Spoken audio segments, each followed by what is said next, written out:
آج قرآن کے ساتھ وہ محبت نہ ہونے کی وجہ سے، وہ اس کی تلاوت نہ کرنے کی وجہ سے، اس کو نہ سمجھنے کی وجہ سے آج ہمارے دل بے روح بن چکے. ہمارے دلوں میں دل نہیں، سینوں کے اندر سل موجود ہے، کیونکہ باطنی طور پر ہم آج زندہ نہیں. ہماری نصیحت کا اثر نہیں ہوتا، ہماری بات کوئی قبول نہیں کرتا، ہم اپنے آپ کو بھی اس دنیا کے اندر محفوظ نہیں کر سکتے. یاد رکھیے، جس بندے کی زندگی سے روح نکل جائے وہ تو مردہ ہوتا ہے، میت ہوتا ہے، اسے پھر سمیٹا جاتا ہے. جلدی لے جاؤ، اس کو زمین کے اندر دفن کر دو. دفن کرنے والوں سے لوگ خوش ہوتے ہیں، ورنہ اس میں تعفن پھیلتا. آج قرآن مجید کے بغیر ہم باطنی طور پر مردہ بن گئے. آج دیکھو ہم مسلمانوں کا کیا ذلت کا حال ہو چکا ہے، اس لیے کہ میت بن گئے، مردہ بن گئے. اگر ہم چاہتے ہیں ہمیں زندگی نصیب ہو تو ہمیں چاہیے ہم قرآن مجید کو پھر اپنی زندگیوں میں لاگو کریں، اس کو پڑھیں، اس کی تعلیمات کو اپنی زندگیوں میں لاگو کریں. پھر دیکھیے اللہ رب العزت جس طرح قرآن معزز ہے اسی طرح ہمیں بھی عزتوں سے نوازیں گے. کہنے والے نے یہی تو کہا تھا، ہر لہجہ ہے مومن کی نئی آن نئی شان. کردار میں، گفتار میں اللہ کی برہان. یہ بات کسی کو نہیں معلوم کہ مومن قاری نظر آتا ہے، حقیقت میں ہے قرآن.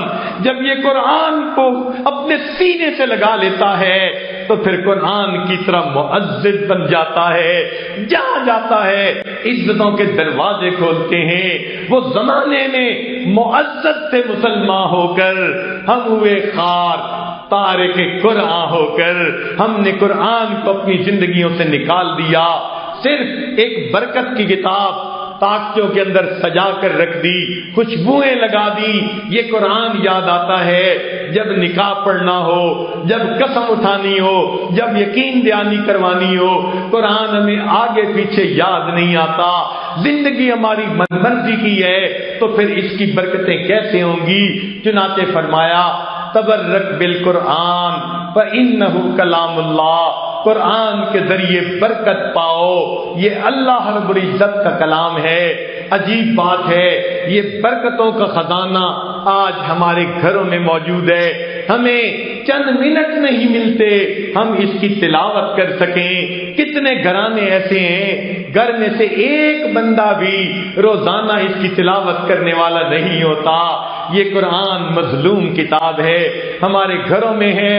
ہمیں چاہیے ہم اس کے ساتھ تعلق کو جوڑیں. اسی لیے قرآن مجید قیامت کے دن اپنے حق کے بارے میں جھگڑا کرے گا.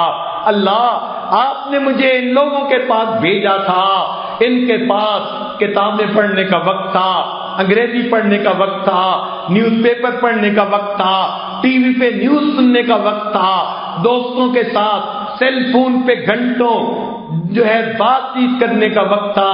اللہ ان کے پاس مجھے پڑھنے کا وقت نہیں تھا. یہ دن میں ایک مرتبہ مجھ سے حال بھی نہیں پوچھا کرتے تھے. اس وقت اللہ کے نبی بھی فرمائیں گے وقال الرسول یا ربی ان قوم اتخذوا هذا القرآن مہجورا. سوچئے پھر ہمارا کیا بنے گا. آج وقت ہے ہم اپنی غلطی کو تسلیم کر کے اس قرآن کو پڑھنے، سمجھنے، زندگیوں میں لاگو کرنے کی نیت کر لیں. اللہ تعالیٰ آج بھی ہمیں باطنی طور پر زندہ فرما دیں گے اور ہمیں عزتوں کی زندگی عطا فرما دیں گے.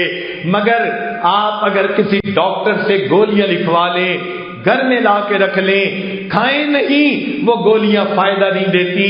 بالکل اسی طرح قرآن کو گھر میں لا کے رکھ لیا جائے، پڑھا نہ جائے، عمل نہ کیا جائے، اس کی برکتوں سے فائدہ نہیں ہوتا.